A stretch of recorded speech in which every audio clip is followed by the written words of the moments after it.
Hi there, Brian Bram once again from Eagles Wings Community Church with another blog basically on the events of 9/11. And if you haven't seen it already, you can see that blog on the website of ewccblog.com. And basically right now as I'm shooting the video, it's coming up on the 10-year anniversary of the events of 9/11, and so the blog really focuses on the events and then our personal and national response to those events. In reflecting throughout my life on the question of violence, which is what the blog really centers on, I've asked a lot of questions. Those questions include things like, is ultimate pacifism naive? Is it possible for everyone individually?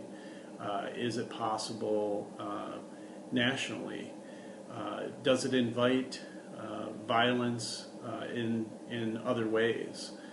On the other hand, is humanity so entrenched in war and violence that it's almost now incapable of imagining creative means of avoiding war and violence? So a lot of different sides of the issue.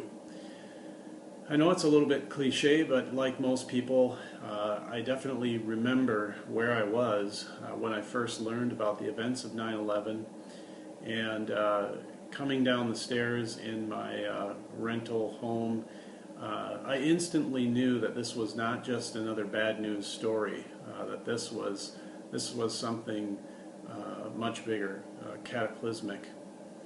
And I think that almost all of us were affected in some way, whether it be simple matters of inconvenience at the airport, for example, all the way up to, of course, the loss of a loved one. And if you've lost a loved one through this event, then my prayer is that God would comfort you on this not so celebratory anniversary. In the blog, I hope that you can feel the tension that I have for my struggle for the right answer of all the questions that exist. This is really one of the ones that I personally struggle with the most on what the Christian response to violence should be. On one hand, I wonder how powerful the message would be if we could somehow send a national message of love after a situation like the events of 9/11.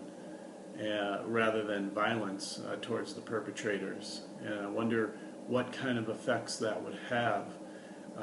On the other hand, is it really even possible to do that?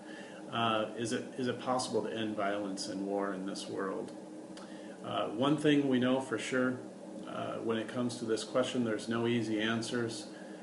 It's the kind of question that makes you kind of wish that Jesus would just come back for one day so we could just have a little Q&A with him. And I know for me, myself, this would probably be one of the very top questions, if not the top question on the list, if I was able to do that. I think that it's definitely important on a topic like this to realize that, as usual, dialogue is key. This kind of topic has the ability to separate and divide the church or people within the church, and we need to make sure that we hold and cling fast to the central aspects of Christianity regarding the divinity of Christ and the resurrection and so on and so forth, and then continue to struggle in love and in communities of conflict, but uniting at Calvary on an issue like this. So we look forward to your comments, and God bless you.